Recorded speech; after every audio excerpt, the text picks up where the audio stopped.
External fertilization.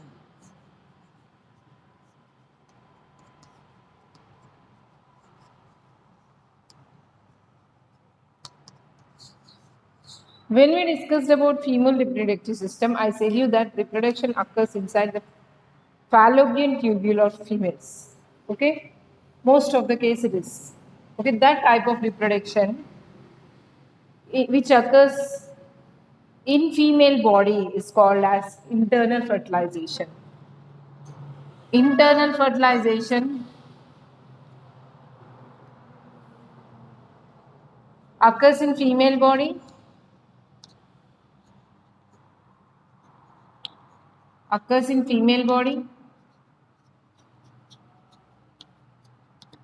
and most of the time male gamete is motile.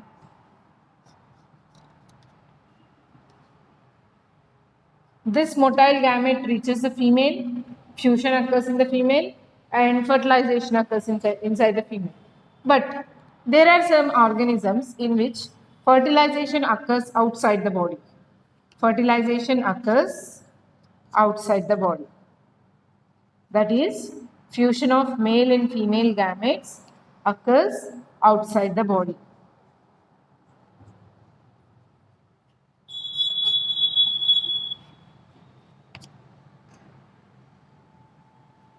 What is the reason for this?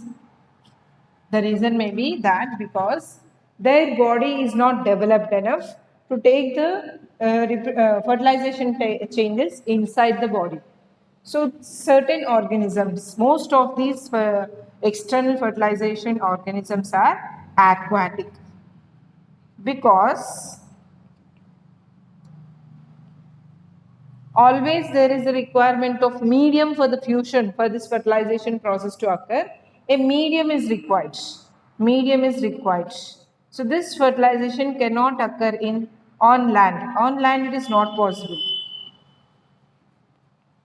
because male and female gametes should fuse together. They require a medium. That is why only in aquatic organism this external fertilization is seen.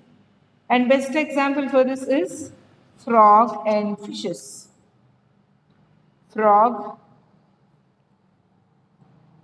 Fishes. We can see it in other organisms also like octopus, starfish, etc.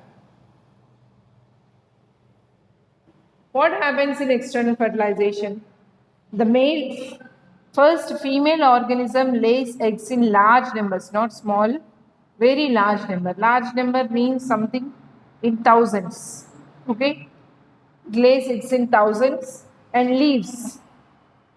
When male organism lays its sperms over this, at that time fusion occurs between this male and female gametes and it leads to fertilization, right?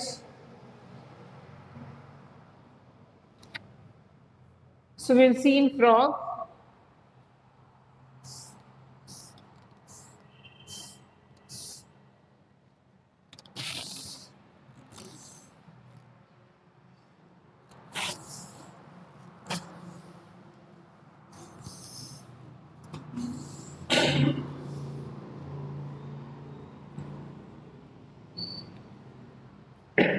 When a frog lays eggs,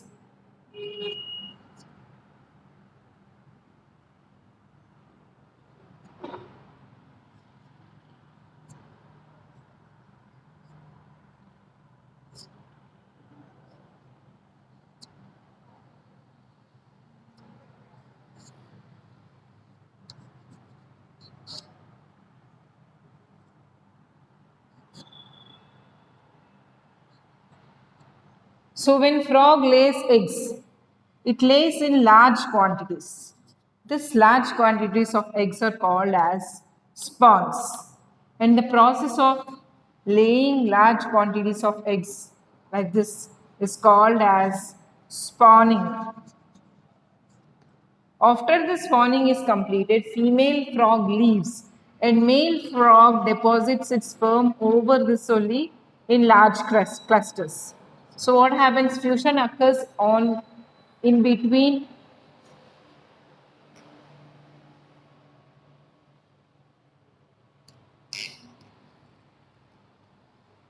fusion occurs between the sperm and egg in their self, and it leads to fertilization.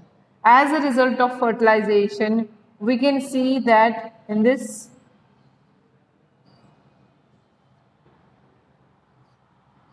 small organism like this develops with small feet like structure in tail, and this is called as tadpole. What it is called as? Tadpole. When tadpole develops, when tadpole develops, its legs are growing and it starts to develop second pair of legs, and slowly the tail becomes short, and gradually its back legs are growing,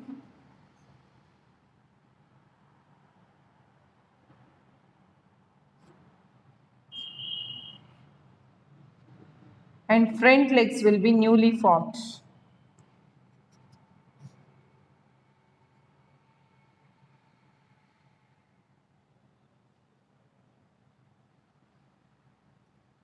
After that, it develops into an adult frog. After that, the same cycle repeats. Right? So we can see two things in this frog. That is, one is external fertilization,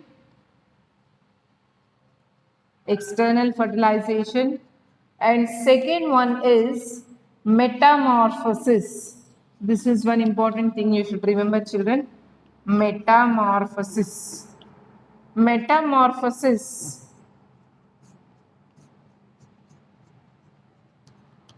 Morphos means external structure. External structure. External structure undergoes changes. Oh, meta means it transforms. Transformation. Transformation of external structure is called as metamorphosis. Initially, if you see in the life cycle of frog,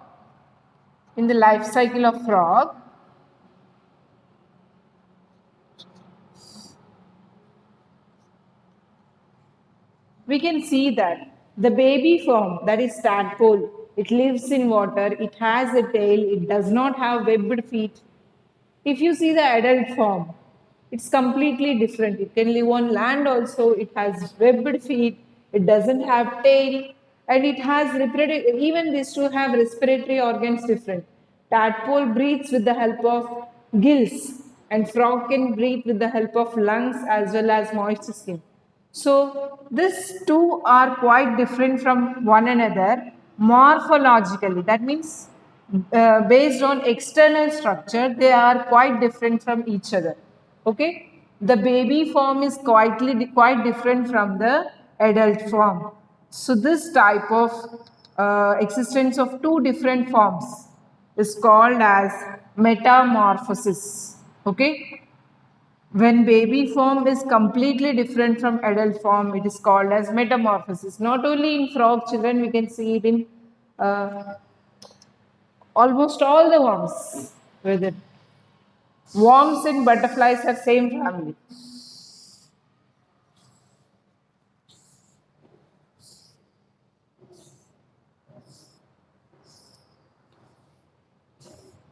We'll take the example of a common butterfly. Adult form of butterfly is like this.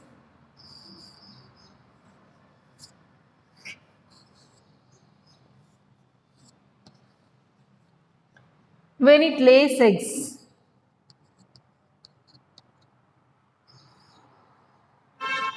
the baby that comes out of eggs is a small tiny worm. It matures and grows in size by feeding on leaves, etc. After that, it develops a fibrous structure around itself. this fibrous structure that develops around itself, and the baby grows inside, and this is called as cocoon.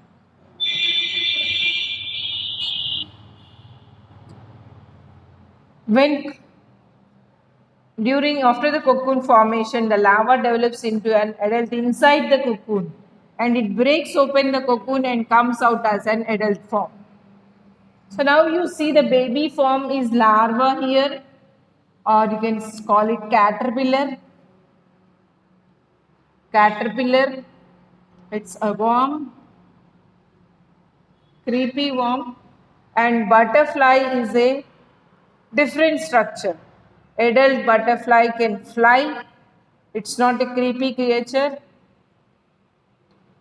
So here also you can see there is a complete change between the baby form and adult form. This is also an example for metamorphosis. Metamorphosis. Okay? This is one important concept. Next, I'll say you one more important thing.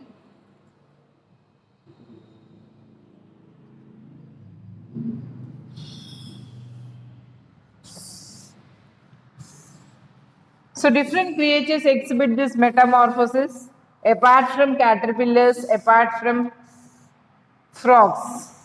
You learn about them in higher classes. Hermaphrodites. Hermaphrodites.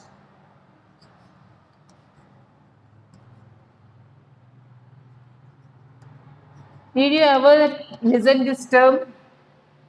Another term for this hermaphrodite is monoecious. Monoecious. When male and female parts of reproduction are present in same organism, parts of reproduction are present in same organism,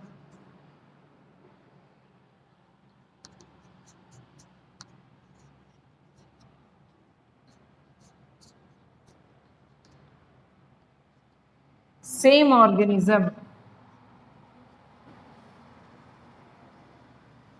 then that organism is said to be a hermaphrodite or monoecious. You can also call them as bisexual. Bisexual. This is very common in plants. Okay, in plants, the same flower has female parts, that is gynoecium, and male part, that is androecium. So both the parts are present in same plants many times. But in case of animals, it is a rare case. Example for this monoecious organisms are earthworm,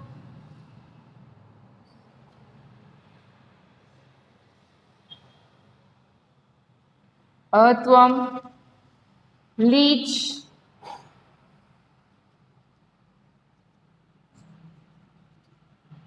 are the examples for the hermaphrodites.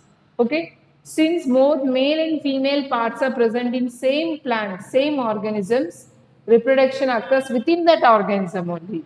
Okay, that is why since only one parent is involved, it is called as monoecious. Since both sexes are involved in it, in the same parent, it is called as bisexual. Okay, this is speaking about the sexes, that is parts of the plant. Both are present in same, both female and male are present in same organism. So that is why it is called as bisexual. Mono, here it is called single parent is involved in reproduction. Two parents are not involved. That is why it is called as monoecious. When it comes to organisms like us, we have both sexes different. So this type of organisms are called as unisexual organisms or dioecious. Dioecious organism. Unisexual because we have only one sex, either a female organism or a male organism. No two sexes. Okay, that is a very, very rare case, but Generally, we are unisexual, either we are male or female. So that is why, since both parents are involved in reproduction, both two parents are involved, it is called as dioecious. Okay, we are called as dioecious or unisexual. So these terms are very important, children. Hermaphrodites is a very important term. Okay, monoecious is another very important term. Dioecious is another important term. Unisexual and bisexual are very important. You need to remember them. You need to fix them in mind. I said you before about metamorphosis. That is also a very important term. You need to fix them in your mind. Right?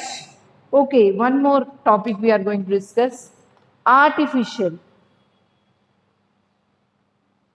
Artificial reproduction. Reproduction generally occurs naturally.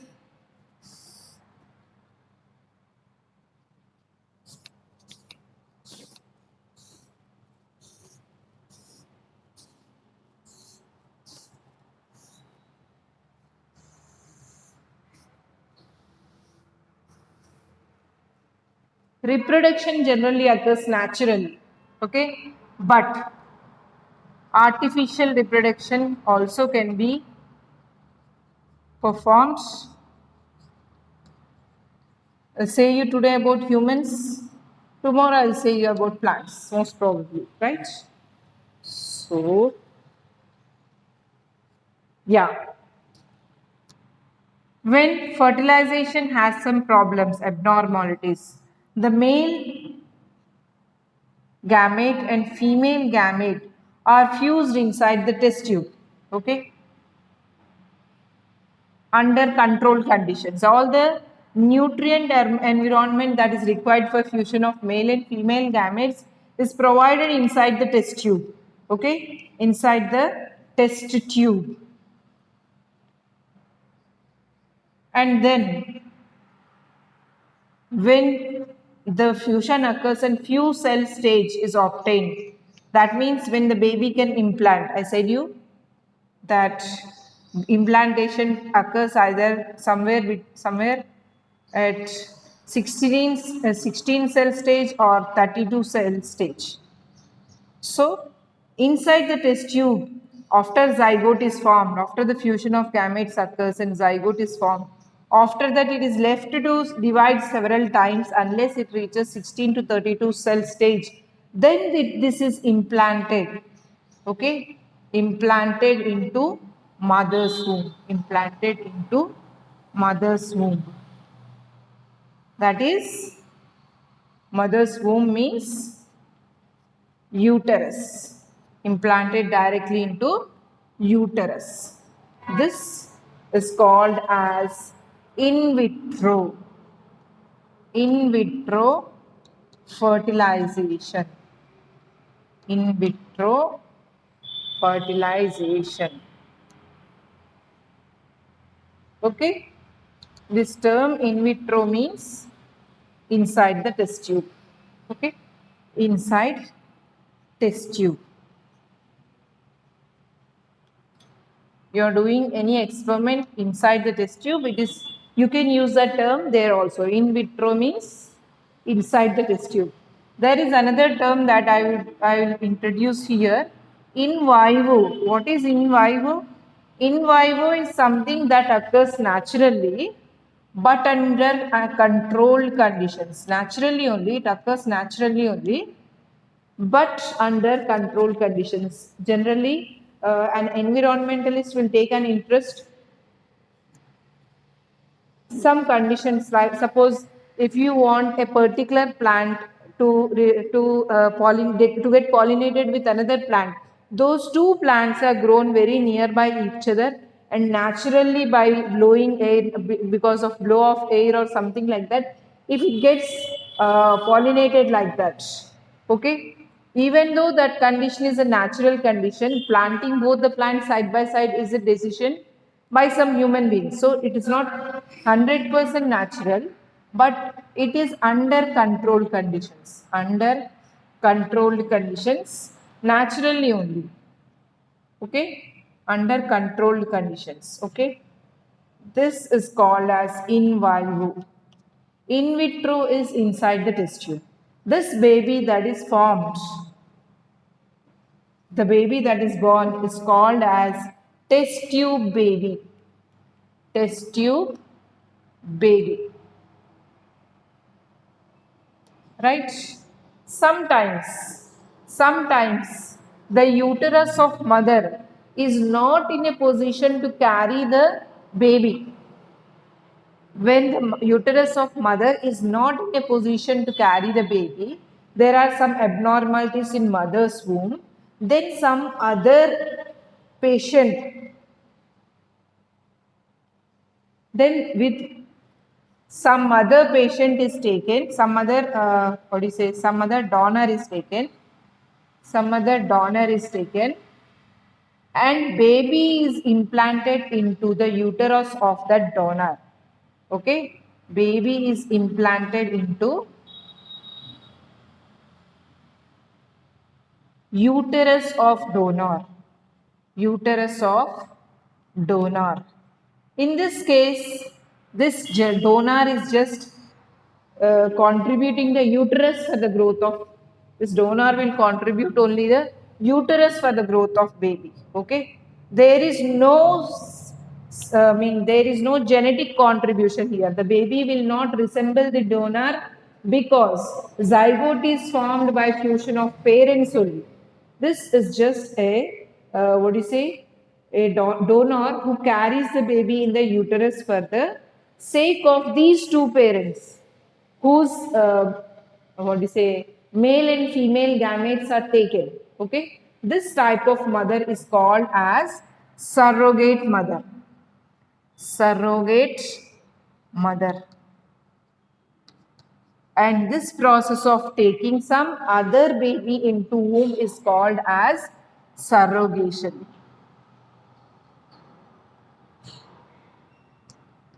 Okay, so you need to remember these terms also here. In vitro fertilization, very important term. In vitro fertilization is a fertilization which takes place inside the test tube, and the baby that is formed is test tube baby. Okay, sometimes any female will contribute their uterus, that is not taking out, it is inside the body only. Contribute means they'll just act as donor by allowing their another baby to grow in their uterus. This mother is called as surrogate mother, and this process is called as surrogation. So these terms are very important, children. You need to remember in vitro fertilization, test tube baby, surrogate mother, and surrogation. Right? So we'll discuss about artificial fertilization in plants in our next class. This is about artificial fertilization in human beings.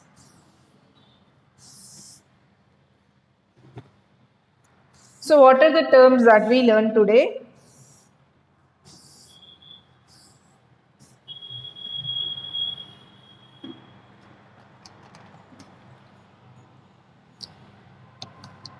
Internal fertilization,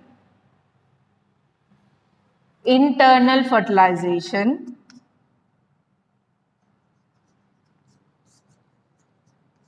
internal fertilization is a fertilization which occurs in mother's womb. External fertilization is a fertilization that occurs outside the female body. Outside the female body. Next, metamorphosis. Metamorphosis. When the baby form and adult form are different in external structure, then it is called as metamorphosis. Next, hermaphrodite. Hermaphrodite.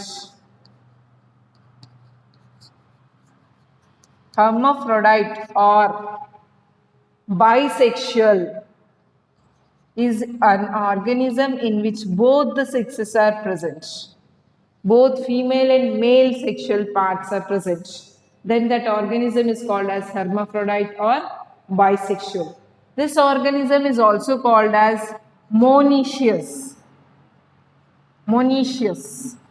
Why? Because only one parent is involved in reproductive process. Unisexual or unisexual organism is an organism in which there is only one sex. These are also called as dioecious organisms because two parents are involved in reproduction process. Okay. After that we saw in vitro fertilization. In vitro fertilization is a fertilization that occurs inside the test tube. The baby that is formed, it is called as test tube baby. Test tube baby. Next, surrogate mother is a mother who carries someone's baby in the uterus.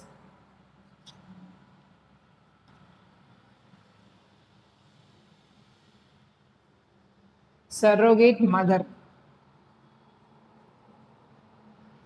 And finally, surrogation is a process in which a mother carries someone else's baby. Right? So these are the different terms which we have learned today. Very important term. Each of these terms is very important. Okay? When you study all these terms, you get repeatedly several times in your next class 10 or class 11 in vivo also. Yeah. In vivo is something that occurs naturally. Something that occurs naturally but under controlled conditions. So all these terms are very important. Next, in your class 9 and class 10, you are going to get it several times. And if you are going to choose BPC as your career, then you will get it a number of times. All these terms are very, very important, children. Note them and write the definition for them and send it to me. I'll check.